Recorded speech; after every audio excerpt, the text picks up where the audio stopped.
Tensi geopolitik global semakin hari kian panas. Belum usai konflik antara Rusia-Ukraina, juga invasi Israel ke Palestina dalam beberapa waktu ke belakang, di era ini, kita juga disuguhkan kembali dengan front perang baru di kawasan Asia Selatan, antara India dan Pakistan, dan juga koalisi Amerika Serikat dan Israel dengan Iran. Kesemuanya merupakan perang konvensional yang jika ditambahkan dengan konflik non-konvensional lainnya, seperti perang tarif antara Amerika Serikat dengan Cina, tentu akan semakin menambah daftar panjang sumber ketegangan geopolitik dunia yang bisa mengarah pada katastrofi perang dunia baru.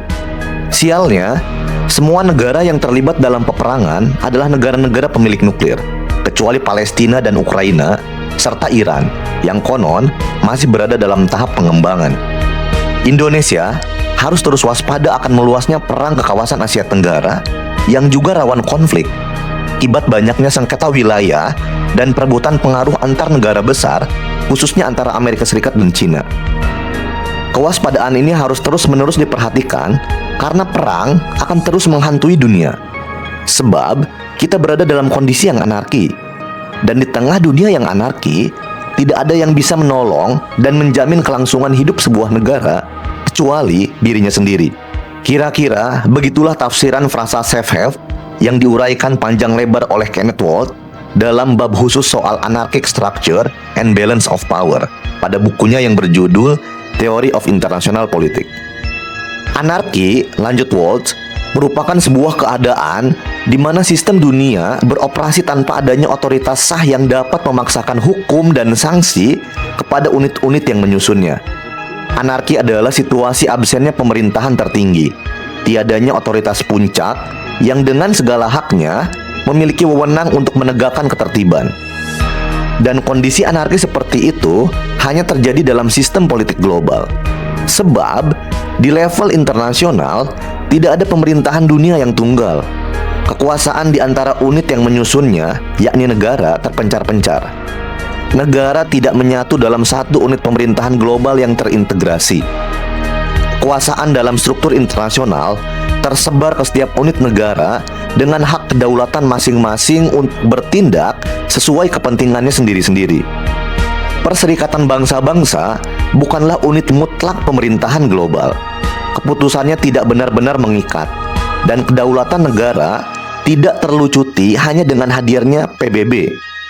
Negara masih bebas untuk bertindak, dan negara masih berperilaku sesuai kepentingannya. Bahkan, negara masih sering tampak mengabaikan resolusi atau keputusan yang ditetapkan oleh PBB. Makanya, meski PBB eksis, perang terus-menerus kita dapati. Perang terjadi di sana-sini. Ketertiban di level global sulit diwujudkan. Itulah dampak dari kondisi anarki yang kita rasakan. Beda halnya dengan kondisi dalam politik domestik. Waltz menyinggung bahwa gambaran kondisi domestik 100% bertolak belakang dengan kondisi global. Dalam politik domestik, ketertiban lebih gampang dibangun sebab kondisinya bukan anarki, tapi hierarki. Hierarki artinya, di dalam politik domestik, struktur kekuasaan tersusun secara rapih. Mulai dari yang memiliki otoritas tertinggi hingga ke bawah yang tidak memiliki otoritas sama sekali. Dalam kondisi hierarki, otoritas kekuasaan ditempatkan pada satu unit yang mendominasi posisi puncak. Bisa presiden, perdana menteri, dan sebagainya. Elemen otoritas tersebut memiliki wewenang sah untuk memaksakan ketertiban dan menegakkan hukum lewat mandat pada unit-unit lain di bawahnya. Di sisi lain, kedaulatan masing-masing individu warga negara dilucuti dan diserahkan kepada unit yang berwenang. Individu tidak berhak main hakim sendiri, dan karenanya ketertiban bisa terwujud. Situasi itu memang berbeda dan bertentangan dengan level politik global. Unit-unit yang menyusun sistem global, kata Waltz, adalah negara-negara berdaulat yang memiliki fungsi dan tugas serupa dengan kepentingan yang berbeda-beda. Tidak ada pembagian tugas yang jelas dan terintegrasi di antara negara-negara di dunia. Dan karena kepentingannya berlainan satu sama lain, kondisi anarki dalam sistem internasional rentan menciptakan konflik di antara unit-unit negara yang menyusunnya.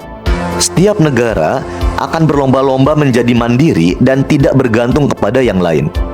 Masing-masing negara juga akan terus berkompetisi untuk memajukan kepentingannya sendiri-sendiri. Itulah mengapa sistem politik di level global disebut sebagai sistem anarki. Karena tidak ada otoritas tertinggi yang sah untuk melakukan intervensi terhadap kedaulatan negara. Kondisi ini layaknya unit-unit dalam sistem ekonomi pasar beroperasi. Tiap unit bekerja sendiri-sendiri dan berkompetisi satu sama lain untuk mendapatkan keuntungan sebesar-besarnya dibandingkan pesaingnya. Hal tersebut terjadi lantaran menurut Waltz, negara sebagai unit yang menyusun sistem global memiliki posisi yang sejajar dan setara. Dalam posisi yang setara, tidak ada negara yang rela dipaksa untuk tunduk kepada yang lain. Alasan-alasan inilah yang akhirnya menciptakan kondisi anarki sebagai situasi self-help. Tak ada cara lain untuk bisa bertahan di dunia yang anarki kecuali bergantung pada kekuatan dirinya sendiri.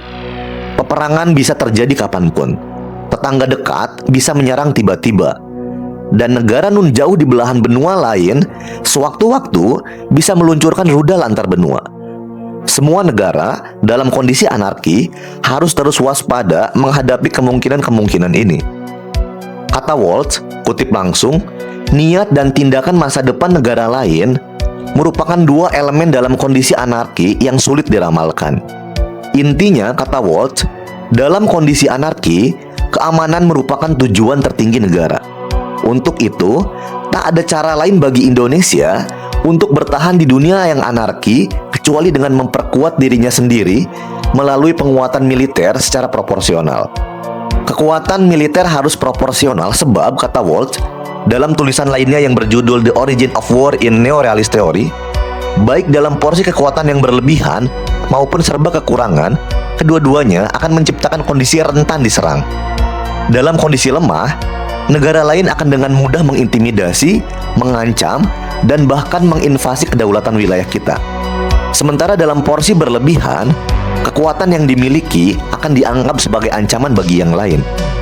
Dan negara-negara yang merasa terancam akan semakin berupaya untuk memperkuat kekuatan mereka, baik secara internal dengan mengembangkan kapabilitas ekonomi, militer, dan strategi dalam negeri, maupun eksternal melalui pembentukan aliansi dengan negara lain. Kepemilikan porsi kekuatan militer yang moderat karenanya adalah tindakan paling rasional untuk mewujudkan keamanan dan survivalitas atau kebertahanan di tengah kondisi yang anarki. Karena, kata Waltz, kutip langsung, kekhawatiran utama negara bukanlah untuk akumulasi kekuatan, tapi keamanan. Sebenarnya, tidak ada ukuran pasti mengenai porsi ini. Namun paling tidak, proporsionalitas kekuatan suatu negara dapat diukur dengan melakukan perbandingan kekuatan relatifnya dengan negara lain. Indonesia harus memiliki kekuatan militer proporsional untuk menghadapi kemungkinan terburuk di masa depan itu. Tapi yang lebih penting dari itu semua, sebelum Indonesia memperkuat proporsionalitas militernya, Indonesia perlu mengembangkan kemandirian dalam segala sektor, khususnya ekonomi. Ketidaktergantungan, kata Waltz, merupakan perilaku lazim dan dorongan krusial bagi negara-negara untuk bertahan di dunia yang anarki. Hal ini penting karena negara-negara yang terlalu bergantung pada negara lain akan mendapatkan dirinya dalam posisi daya tawar yang lemah. Negara-negara yang masih mengandalkan pasokan energi dari luar akan dengan mudah terkena imbas krisis energi yang diciptakan. Negara yang masih mengandalkan modal investasi dari luar akan menemukan dirinya gampang diintervensi. Negara yang masih berpangku peralatan militer dari negara lain akan dengan mudah ditemukan titik lemahnya. Negara yang masih bergantung pada komoditas pangan impor amat rapuh ketika impor dihentikan. Berdaulat secara ekonomi merupakan langkah awal menuju kemandirian pertahanan dan keamanan. Menjadi negara yang mandiri berarti mengupayakan segala jerih payah dan kerja keras bangsa untuk dapat memenuhi segala kebutuhan dalam negerinya. Maka tak aneh, negara-negara besar yang kini eksis di panggung politik global adalah mereka-mereka yang sudah melewati dan terus berproses untuk menjadi bangsa yang mandiri, termasuk mandiri dalam hal keamanannya. Sebut beberapa negara besar seperti Amerika Serikat, China, Rusia, dan India. Mereka adalah para pemilik nuklir yang mana proses itu dihasilkan dari kemandirian yang panjang untuk memastikan keamanan dalam negeri sendiri. Nuklir adalah simbol kemandirian keamanan sebab faktanya seberapapun sengitnya konflik dan pertikaian yang terjadi antar negara berkekuatan nuklir, tensi panas biasanya hanya akan berakhir di perang retoris atau saling adu argumen. Kalaupun pahitnya serang menyerang tak terhindarkan, eskalasi perang akan terbatas. Konflik India-Pakistan belakangan ini menggambarkan situasi itu. Dan kebertahanan Korea Utara yang tak tersentuh sama sekali adalah contoh lain betapa efektifnya nuklir sebagai pertahanan utama suatu negara. Itulah bukti betapa mujarabnya nuklir dalam mencegah peperangan antar negara-negara yang memilikinya. Benar kata Waltz, kutip langsung, senjata nuklir mencegah negara-negara untuk pergi berperang dengan lebih meyakinkan dibanding senjata konvensional.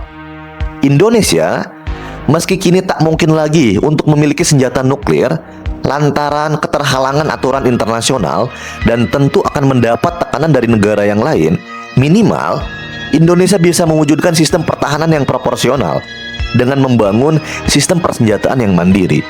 Ya, Indonesia harus mandiri di segala sektor. See you later.